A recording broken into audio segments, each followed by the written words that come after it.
आत्म नमस्ते। देव शक्ति हीलिंग हब से मैं रुद्राभि सिंह आप सबों का स्वागत करता हूँ, अभिनंदन करता हूँ देव शक्ति हीलिंग हब यूट्यूब चैनल पर। साधक मित्रों, आज अष्टम नवरात्रे महागौरी माँ की पूजा है। हालांकि आज अष्टमी तिथि नवमी तिथि आज ही है। तात्पर्य महागौरी और माँ सिद्धिदात्री की आराधना आज ही होनी है। तो जिस प्रकार से हम दिन प्रतिदिन चल रहे हैं, आज अष्टमी तिथि नवरात्रि यानी कि महागौरी माँ के बारे में थोड़ा सा ध्यान मंत्र वगैरह करेंगे। तत्पश्चात हम लोग माता सिद्धिदात्री की पूजा करेंगे। तो आइए। श्वेते वृषे समारूढ़ा श्वेतांबराधरा शुचि महागौरी शुभम दद्यांद महादेव परमोददा। श्वेते वृषे समारूढ़ा श्वेतांबराधरा शुचि महागौरी शुभम दद्यांद महादेव परमोददा। यदि महागौरी स्वरूप को संपादित करें, इनका वर्ण पूर्णतः गौर है। इस गौरता की उपमा शंख, चंद्र और कुंद के फूल से दी गई है।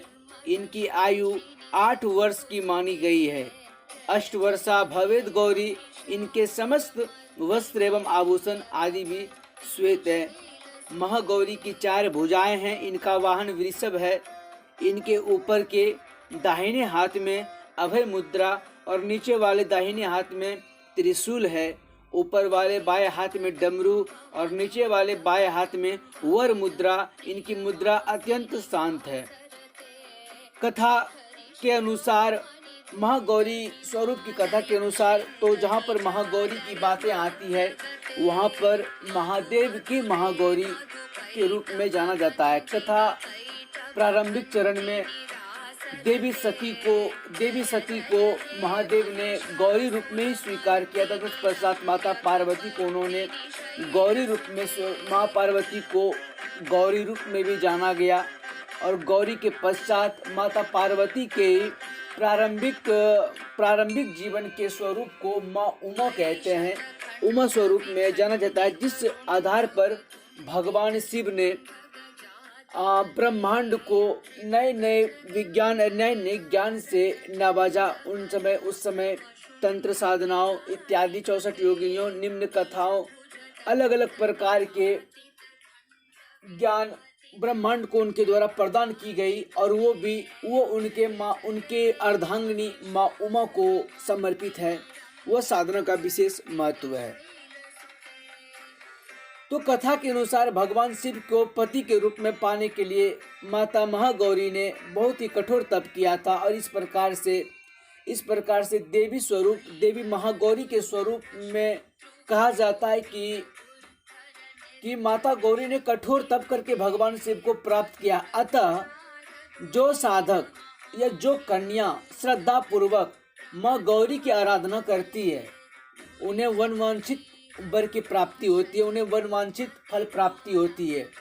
यदि हम प्राचीन कालों में यदि जाएं तो आप लोगों को याद होगा साधक मित्रों कि माता सीता ने भी श्री रामचंद्र जी को देख करके गौरी माँ से वरदान मांगा था कि मेरे पति राम भगवान ही हो। इस प्रकार से गौरी माँ की पूजा पाठ की परंपरा आज भी निरंतर चली जा रही है।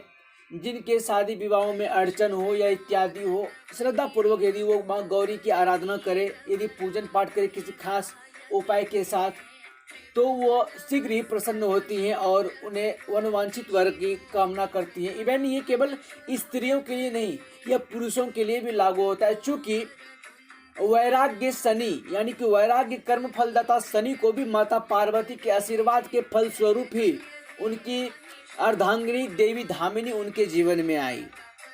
तो चलिए ज़्यादा समय न व्यर्थ करते हुए आज हम महागौरी का ध्यान करेंगे। सबसे पहले या देवी सर्वभूतेषु माँ गौरी रूपेंद्र संसिता नमस्तस्यै नमस्तस्यै नमस्तस्यै नमो नमः। हे माँ सर्वत्र विराजमान और मेरी माँ गौरी के रूप में प्रसिद्ध अम्बे, आपको मेरा बारंबार प्रणाम है। हे माँ मुझे सुख समृद्धि प्रदान करो। श्वेते वृषे समारूढ़ा श्वेतांबराधरा शुचि महागौरी शुभम दद्यांद महादेव परमोददा। सर्वमंगल मांगल्ये शिवे सर्वार्थ साधिके शरण्ये त्र्यंबके गौरी नारायणी नमोस्तुते। महागौरी माँ का एक विशेष मंत्र जो कि श्रीम श्रीम क्लीम ह्रीम वरदाय नमः।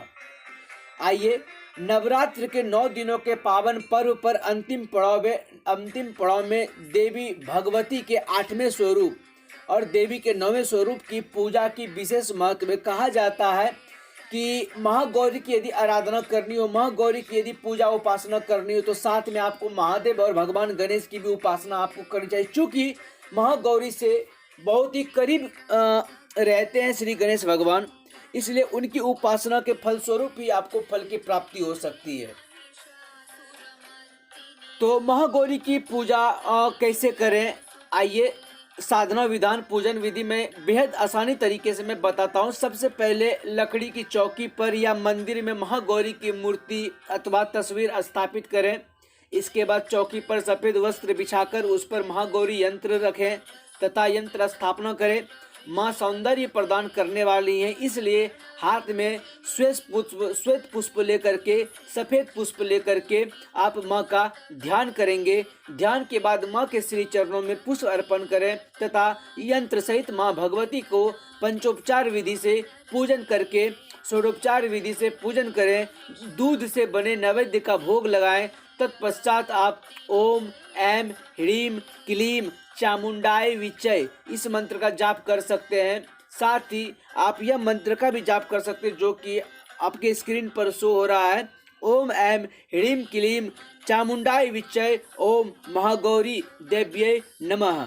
अतः जो साधक श्रद्धा पूर्वक 21 माला इस मंत्र का जाप करता है उन्हें महागौरी की विशेष कृपा प्राप्त होती है, ऐसी मान्यता है। तो मिलते हैं फिर से कल साधक मित्रों नवमी तिथि यानी कि माँ सिद्धिदात्री की एक नई कथा और नई साधना विधि, नई टेक्निक के साथ। तब तक के लिए मुझे दीजिए इजाज़त। धन्यवाद धन्यवाद धन्यवाद।